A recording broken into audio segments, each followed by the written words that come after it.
Hey, hey, hey, what's happening, people? How y'all doing? How you doing? How you feeling? Hope everything is great in your world because guess what? Everything's great in mine. I got no complaints. No, I don't. I thank y'all for popping in, dropping in, hanging out with me tonight. Just going through doing a few checks before we get into this thing. Missed y'all last week. I did miss y'all last week. So I'm glad that you stopped by to visit with me tonight. Hey, Miss Nanette, how you doing? Yeah, glad to see you.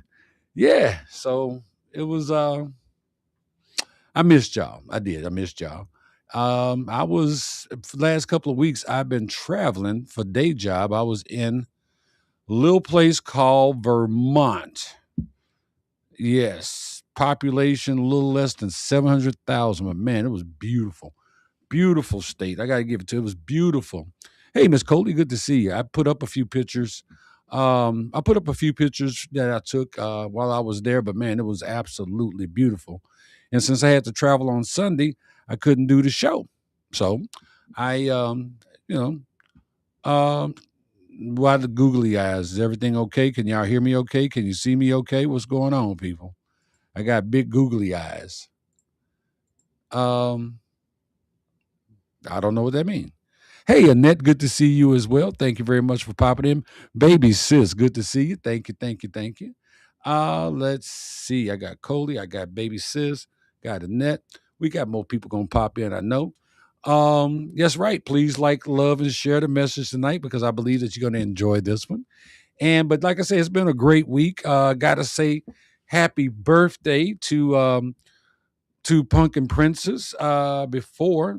Tomorrow's her actual birthday, but I'm trying to make sure that we take care of it today. It's been a good week, been a great week. Happy, happy, happy to be home, and more so, even happier to be here with you guys at a revival. Okay, brother, always get this Jesus on. Okay, go ahead, man. Say a prayer for the messages in the Madness family. Okay, thank you, Miss Coley, for letting me know I'm loud and clear. So anyway, let's get to the message. I met a very interesting gentleman this week, and that's what we're going to talk about. I learned something from him, and it's probably it's not something that's new, but it's amazing how things can be brought back to your remembrance. So, but tonight's message is called. Da, da, da, da, let's get to it. The ripple effect. That's the name of it. It's called the ripple effect. So again, those of y'all that are joining us on LinkedIn, Facebook, and YouTube, welcome back to Messages in the Madness. This week, I had the opportunity to meet a gentleman who shared a story with me that I just can't shake. It's been on my mind ever since we talked. And sometimes you meet people who tell you something interesting. Other times you meet people who tell you something that causes you to reflect on your own life. And this was one of those conversations. For the purpose of tonight's show, we're going to call him Rick. That's what we're going to call him. If you met Rick today, you would probably think he has life figured out. He got it all together. Okay, he has multiple successful businesses. He's a family man, and he's built a life that he enjoys. Put it like that. He spends his days helping others and living out his life on his own terms, which I thought was important also. By most definitions, Rick is successful. But as I listened to him talk, I was reminded of something that we often forget and something we've talked about on this show. We see people where they are today, but we rarely see the road they traveled to get there. That part. We see the successful business owner, but we don't see the young man who was struggling. We see the comedians on stage killing it, but we don't see them when they was bombing. Mm. We see the confident people, but we don't see the moments when they doubted themselves. This is facts. We see the accomplishments, but we don't see the setbacks. We don't see the knockbacks, the failures, but we see the successes. We see people when they get to their destination, but we rarely see the journey. It's like watching a marathon runner. You don't know how many times that marathon runner tripped and fell while he was on his way to the finish line, but we saw him cross the finish line. So Rick and I had a lot in common. I signed up early for the Army. He signed up early for the Navy. And he was 17 years old when he went in. His dad signed the papers for him to go in. Up until that point, he had done well in life. School was good. He was successful in school, sports, all that. He worked hard, and things generally came together for him when he applied himself.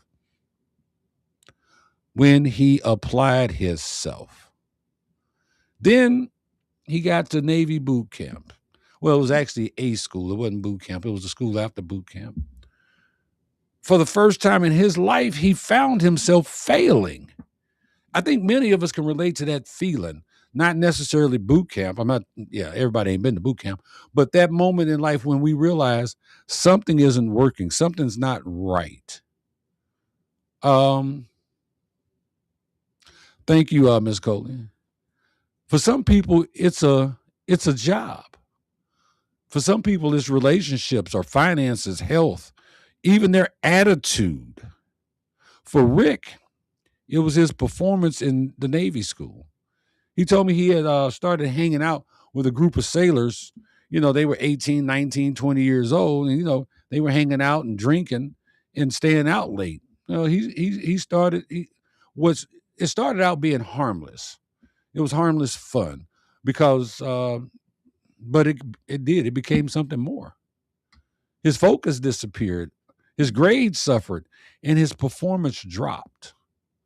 The interesting thing is that Rick wasn't confused about why he was struggling. He knew why he was struggling. He just hadn't done anything about it yet.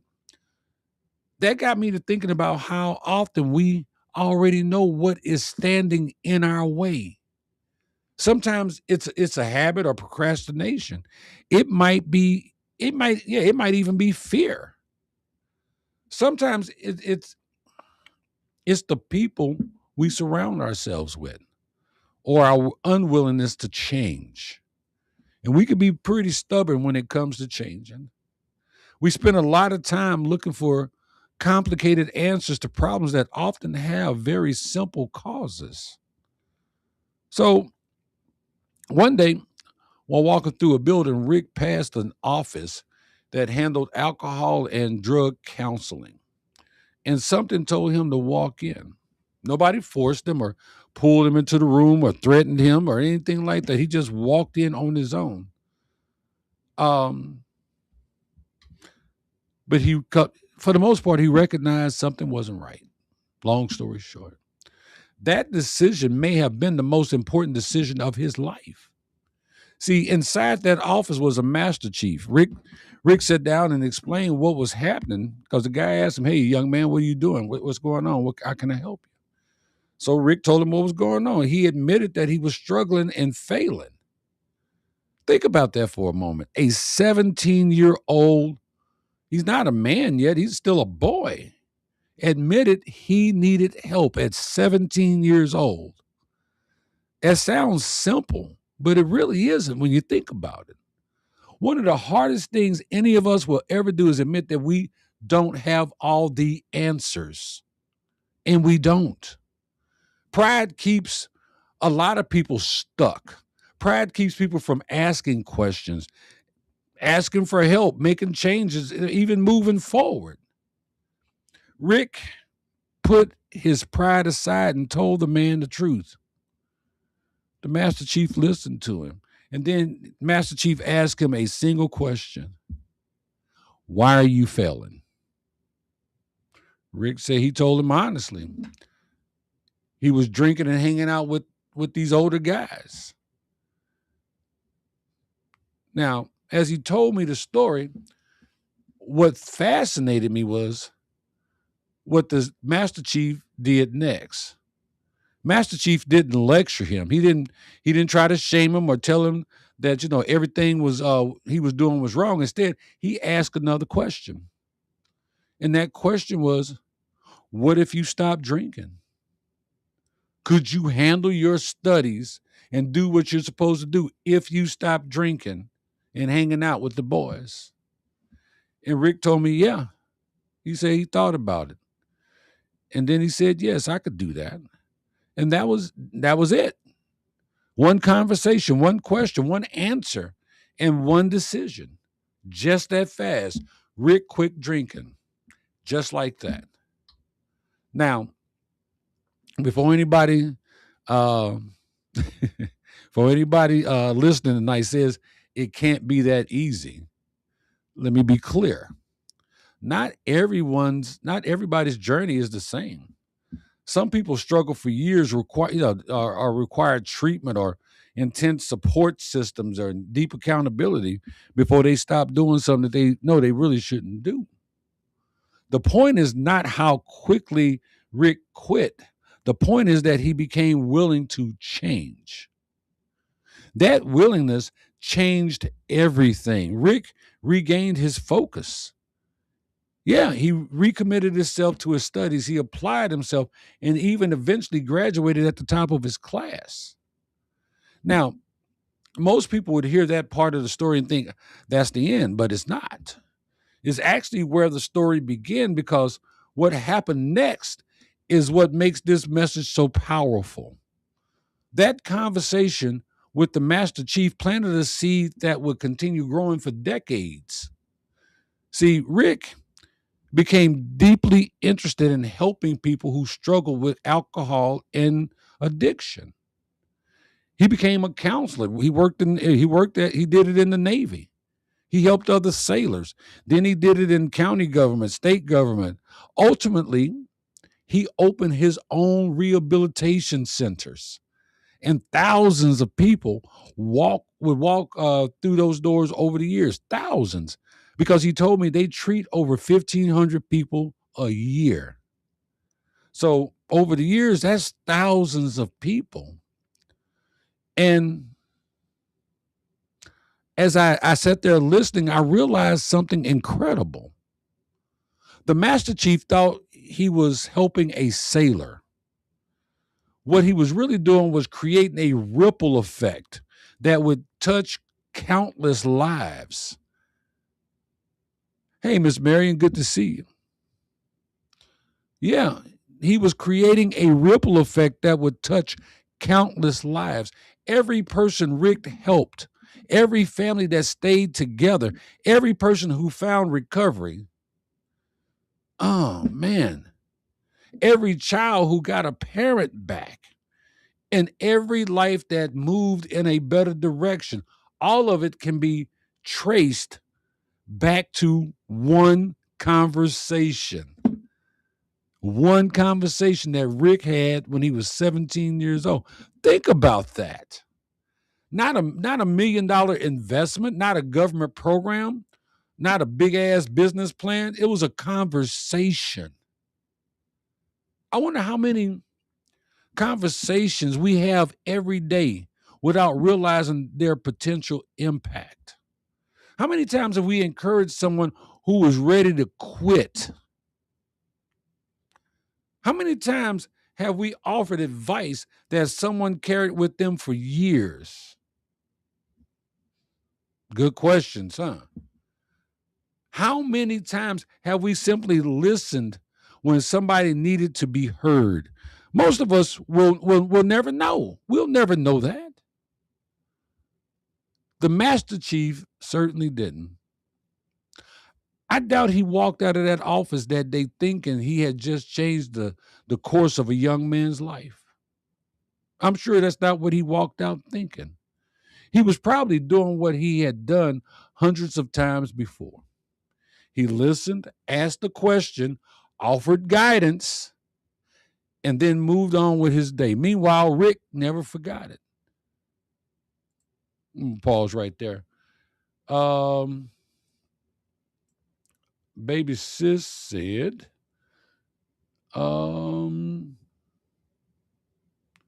it really can be that easy. If you have your mind truly made up to stop or start anything. She said, I'm speaking from experience. Okay, I see you, baby sis. Baby sis also goes on to say, Maybe not everything, but some things you want to quit or stop, you can do it if your mind is set on making a change. Now, as for these extra pounds, we ain't gonna talk about that struggle, but I'm down 13 so far. We're gonna celebrate your 13, baby sis. Congratulations. Annette says, "Oh, how awesome!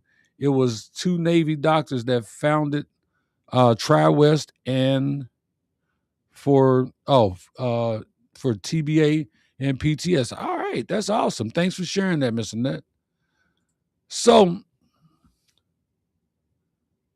again, going back to the message, Rick never forgot it, but that says something. It reminds me that some of the most important people in our lives may have no idea how much they impacted us. And we've talked about that before. Think about your own life for a minute. Can you remember a teacher who believed in you when you didn't believe in yourself?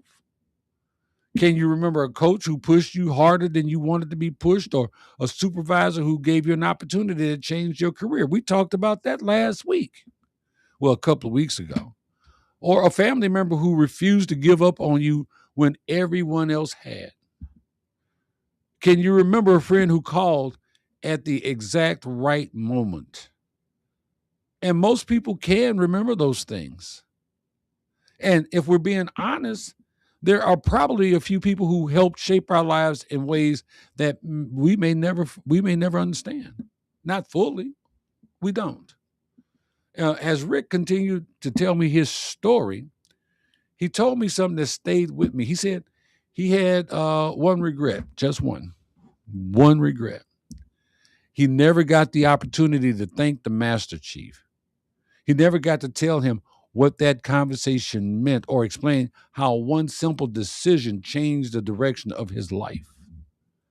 He never got to tell him that because of that conversation, he graduated at the top of his class, became a counselor, spent decades helping people overcome an addiction, and eventually opening up his own rehabilitation centers, helped countless people rebuild their lives. He never got a chance to say thank you. Hmm. He never got a chance to say thank you.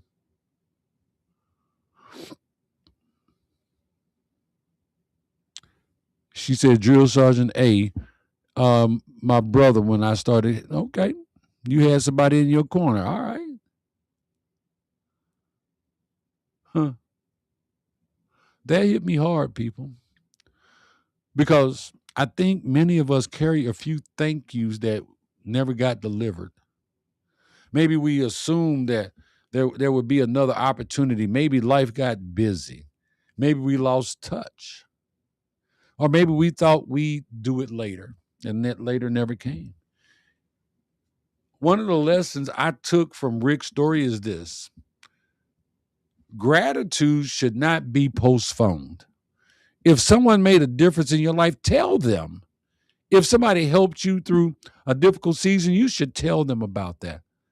If someone encouraged you when you needed encouragement, yeah, or believed in you when you didn't believe in yourself, tell them. Do it while you can. Because, see, I have attended enough funerals to know that some of the most beautiful things don't get said. Some of the most beautiful things we say about people are often said too late. We standing over their bodies saying beautiful things. It's too late. We stand at a podium and talk about what someone meant to us, sharing stories of their kindness, memories of their impact, and describing how they changed our lives. The only problem is that the person we're talking about isn't there to hear it. I wonder how many people would live differently if they knew the impact they were having on others. I wonder how many teachers would keep teaching if they knew the lives they were changing. How many mentors would keep mentoring if they knew the seeds they were planting? Or how many parents would keep sacrificing if they knew how much their children appreciated them? Sometimes people just need to hear that what they need to hear what they're doing is it matters. Sometimes people do need a pat on the back, people, while you can. The Master Chief never got to hear it. But that wasn't the end of the story. In many ways, it was the beginning of another chapter. Because, like I said, Rick eventually built a successful career, successful business, successful life. But here's the part that impressed me the most: he never stopped showing up.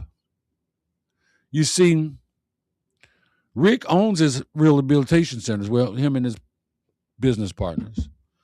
Many people in that position would spend their days in an office focusing on reports or budgets and meetings and management things, leaving the direct work to somebody else. Rick chose a different path. He told me he does he that's not what he does do those things, but he still spends time with his clients, his patients. He participates in group sessions. He meets people one on one. He listens. He cares, and he shows up. In a world where everyone seems to be rushing somewhere, being present has become a rare gift. People remember those who show up for them. They do. They remember people who listened, and they remember people who cared about them. Rick told me that when he visits his facilities, people recognize him. Not because he's famous, not because he's the owner, and not because his picture is hanging in the wall somewhere. They recognize him because they sat across from him, talked with him, shared their struggles with him, and experienced his willingness to listen. Because of that, people often stop him when he's out and about. Some thank him, some tell him how much he changed their lives, and some tell him he saved their lives. When he shared that with me, I could see the emotion in his face, in his eyes, not because he was looking for praise or bragging, but because he understands the weight of those words. Imagine somebody looking you in the eye and telling you, because of your time, your effort, your encouragement, your guidance, your willingness to care, they are alive today. That's incredibly powerful. Annette, I agree with you. As I listened, something became very clear to me. Rick became exactly what he once needed. The young man who needed someone to listen became a man who listens. The young man who needed guidance became a man who guides others. This man has changed lives. The ripple effect continues. It continued from the Master Chief to 50 years later. Hey, Miss Charlotte, glad to see you. Yeah, the ripple effect, people. That's when I realized this story isn't about addiction or the Navy or business. It's about influence. It's about the impact we have on each other and what happens when one person takes the time to help another. The Master Chief invested in Rick. Rick invested in thousands of people. Those people returned to their families. Those families strengthened their communities, and those communities influenced future generations. The ripple continued moving outward. One conversation, one person, one decision, thousands of lives. That is how influence works. You're right, Annette. Nurses and teachers need to hear they helped. You're absolutely right. Most of us are looking for opportunities to do something big. We want to make a huge difference, which is okay, people. That's all right. We want to leave a legacy. We want to change the world. There's not a person in here that doesn't wish that they could do something to change the world. The funny thing is that changing the world often starts by changing one person's world. The Master Chief didn't change everybody. He changed Rick. Rick changed thousands. That's how the ripple works, people.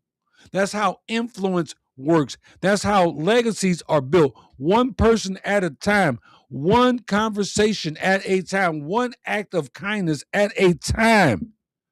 And one moment of encouragement makes a big difference. But it's one moment of encouragement. The older I get, the more I realize that some of the most important moments in life don't seem important when they happen. The Master Chief probably didn't know.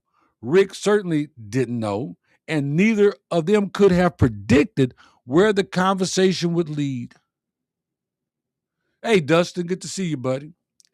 Yet here we are, decades later, talking about it. That should tell us something, people. We never truly know the impact we have on other people.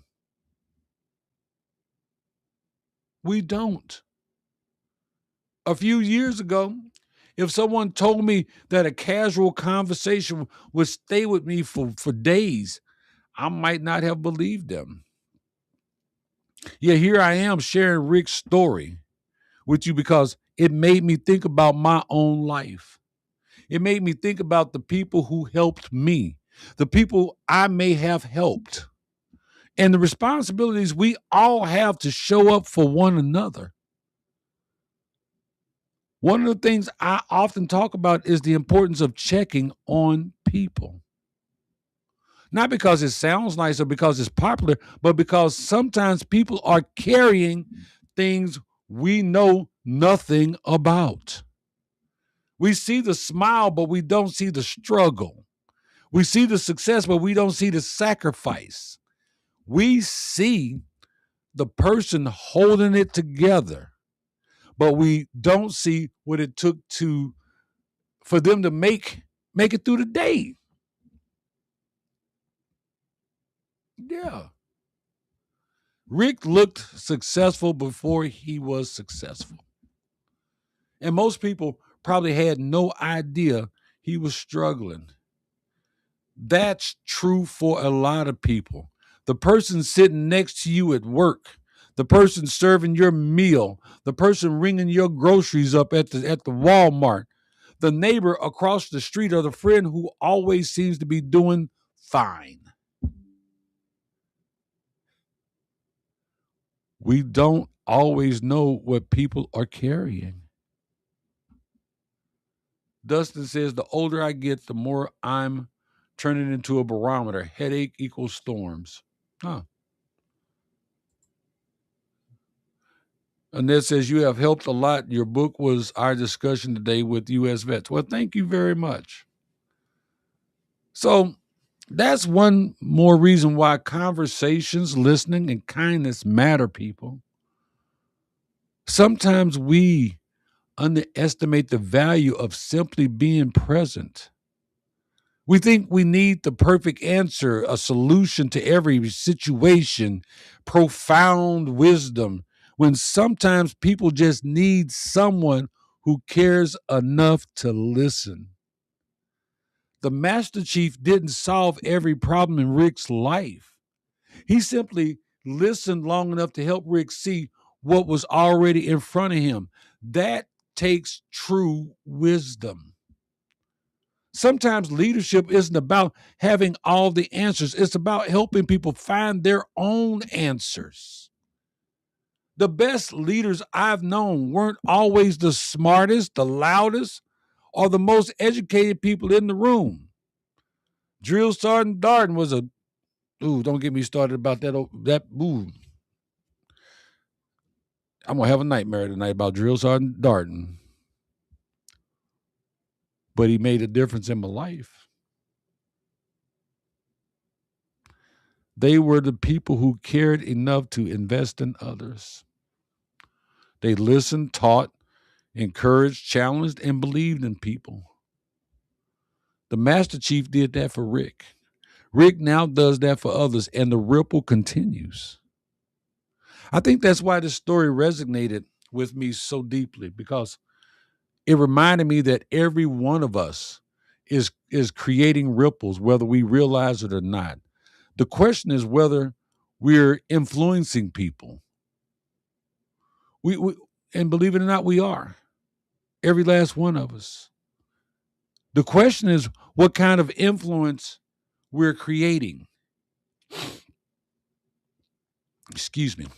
Are we building people up or tearing them down? Are we encouraging or discouraging? Are we listening or simply waiting for our turn to talk? Remember, we talked about that. Are you listening to learn? Are you listening to respond? Hmm. Are we helping people move forward or helping them stay stuck? Every conversation, every interaction, and every relationship leaves something behind. The question is, what are we leaving behind?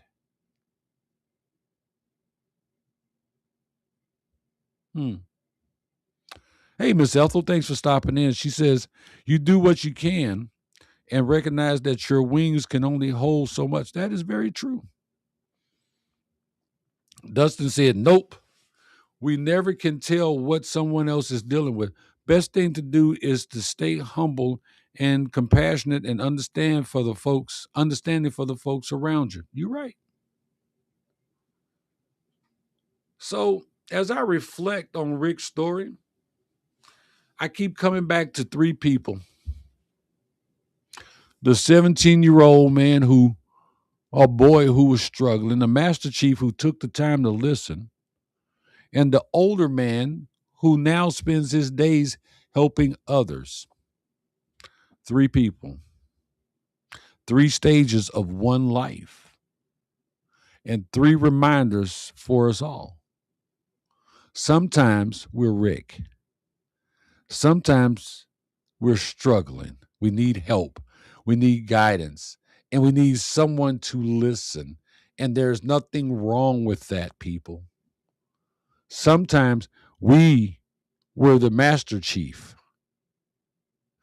Sometimes we are the person who has an opportunity to encourage, mentor, guide, or help someone else. And the question is whether we'll take the time to do it. And if we're fortunate,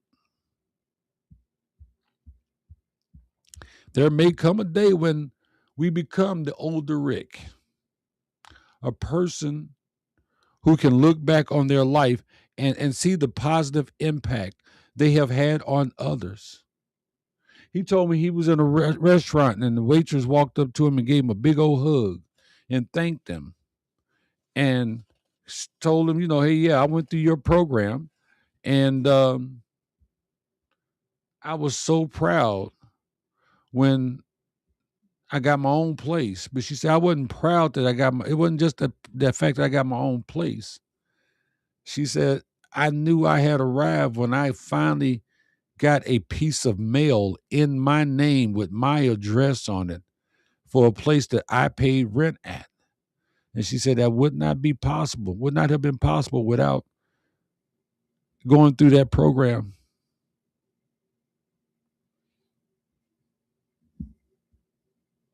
Hmm. A person who understands that success is, I'm talking about Rick. He's a person who understands that success is not just about what you accumulate, but what you contribute. The lives you touch, the people you help, and the difference you make, like Annette and her group and her I can't say the word, but her uh, therapy. I could say the word, but I usually mess it up. But Rick is a successful. Rick is successful today. His family, business. He's built a life he enjoys. But as I listen to him talk, I got the sense that none of those things were what moved him the most. What moved him were the people in the lives that he helped change, the thank yous, the stories, and the proof that his life mattered. The proof that the struggles wasn't wasted and that the conversation with the Master Chief produced something bigger. It produced something bigger than either of them could have imagined. That is the ripple effect. Tonight, before we wrap up, I want you to think about three questions. Who helped create a positive ripple in your life? Have you thanked them? Last question. Who are you creating ripples for right now? Hmm. Wow. Who is watching how you live? Who is learning from how you lead? Who is benefiting from your kindness? And last, who is becoming better because you took the time to care? You may never know. The Master Chief never knew, but decades later, his influence is still changing lives. That's a powerful reminder that our actions matter. Our words matter, our presence matter, our willingness to care matters. The world needs more people willing to listen. We need more people willing to encourage and mentor and show up. And maybe that's the lesson behind, no, it's not behind, it's the lesson hidden inside Rick's story. You don't have to change the world. You just have to be willing to change somebody else's world. The ripple will take care of the rest. And that's the message tonight, y'all. Annette says, thank you. This group pulls me out of my hole. Well, I'm glad that we can, Miss Annette. I'm glad we could be there for you. I'm glad that you view us as a positive source. Brother Buzz, good to see you. He says, I love me some Ripple. That's not the Ripple I'm talking about, okay? I no, yeah, I've spent a little time with Ripple myself growing up. Um, so guys, until the next time, be kind to yourself, be kind to others. Never underestimate the power of a conversation. You never know how far the ripple may travel, and that ripple may start with you. So, all right, guys, I have to go. Um, yeah, I hope you got as much out this message as I did. It really meant a lot to me. It meant so much to me that I'm gonna stay when I go back to Vermont for my day job. I'm gonna stay at the same hotel. Just I'm hoping to run into Rick, so I can hear some more of his stories. Thank you, Annette. She said, "Great message. Thank you." Um, Cody says, some of my high school teachers really helped me. Wouldn't have or she wouldn't have graduated or received the Student of the Year. Oh, wow. Without their love, care, and support and sacrifice. That's awesome, Coley. Baby Sis says another thought-worthy message. Wishing you and everyone a lovely week ahead. Love you. Love you too. You have a blessed week too. So, guys, we're going to close as we always do. I love you. God loves you. Take care of yourself. Love yourself. Respect yourself. Get them kids a hug from me. Respect our vets. This has been another episode of Messages in the Madness. I'm your host, Vernon Longhorn Davis. Until next Sunday, God bless y'all. $2.